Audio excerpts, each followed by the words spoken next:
Hoje, olha, tem dado o que falar, né?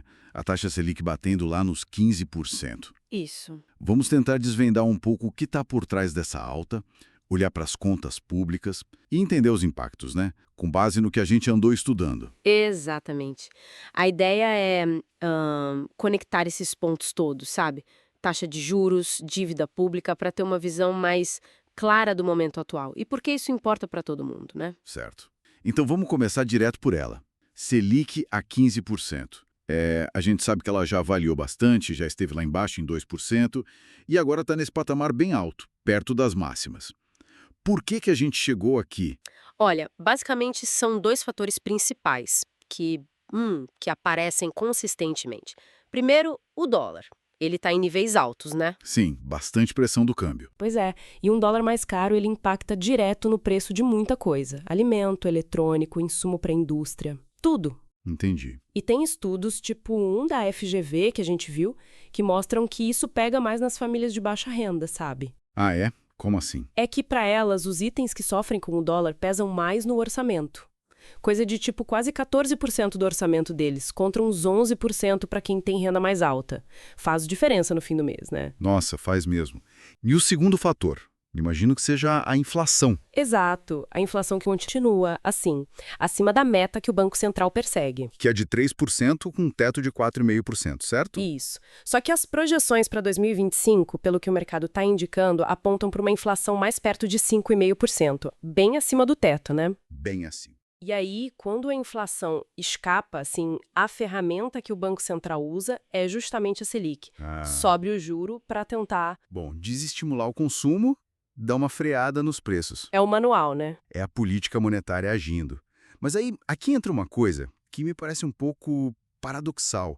A gente vê essa Selic alta para frear a economia, mas, ao mesmo tempo, os números de arrecadação do governo estão gigantescos. Sim, isso chama atenção mesmo. Em 2024, foi tipo 2,65 trilhões, né? Maior valor em uns 30 anos.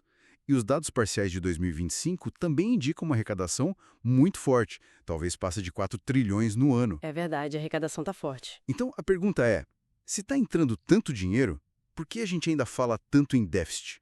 Não fecha a conta. É aí que a história fica interessante, né? Porque a gente precisa olhar a outra ponta, os gastos. Ah, os gastos. Exato, tem plataformas que mostram bem isso. Se a gente pegar 2025 como exemplo, até abril arrecadou 1,27 trilhão. Forte, né? Uhum.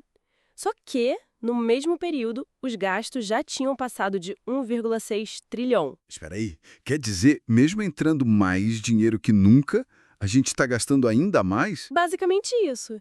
Quer dizer, a gente gera um déficit primário, que é aquele resultado antes de pagar os juros da dívida, mesmo com receita recorde. Caramba, então a conta não fecha nem antes de pensar nos juros? Exatamente. Aquele superávit que teve em 2022, ele foi muito pontual, sabe? Veio muito de dividendo recorde da Petrobras, onde o governo é o maior acionista, tem uns 37%. Mas não é algo que se repete todo ano. Entendi. Foi um evento mais isolado. Isso. E, além disso, o que as análises mostram é que a carga tributária tem aumentado, né? Desde 2023, direto tem imposto novo ou aumento de imposto. Sim, a gente tem visto isso. Só que, mesmo assim, os gastos continuam subindo num ritmo forte. E essa combinação, bom, ela nos leva direto para outro problema. A dívida pública, eu imagino. Precisamente.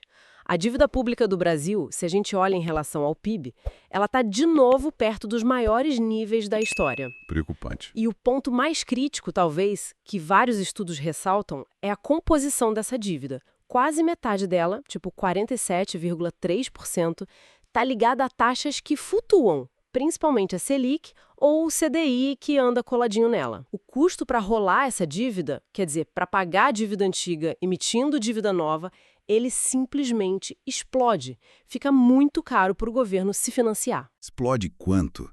Tem alguma estimativa do tamanho desse custo? Olha, as estimativas de mercado que a gente viu são bem altas. Fala-se que o Brasil pode gastar perto de 1 trilhão por ano, só com juros da dívida. 1 trilhão? Só de juros? Só de juros. Para ter uma ideia, o Brasil já é um dos países que mais gasta com juros em relação ao PIB no mundo todo. Aquele superávit primário que o governo está projetando, mesmo que ele aconteça, Que já seria difícil. sim, mesmo sendo otimista, ele seria minúsculo perto do que se gasta com juro. É uma dinâmica que muitos analistas chamam de uma bomba relógio fiscal mesmo. Nossa, é um cenário bem complexo, hein? Então, juntando tudo isso que a gente conversou, qual o resumo da ópera?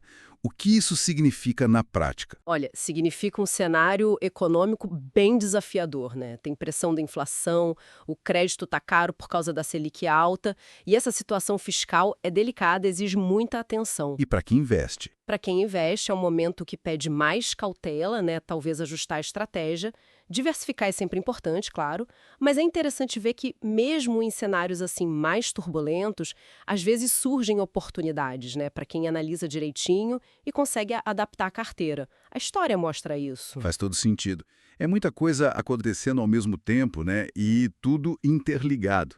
A ideia aqui foi justamente tentar destrinchar um pouco essas conexões que a gente encontrou nos nossos estudos. Exato.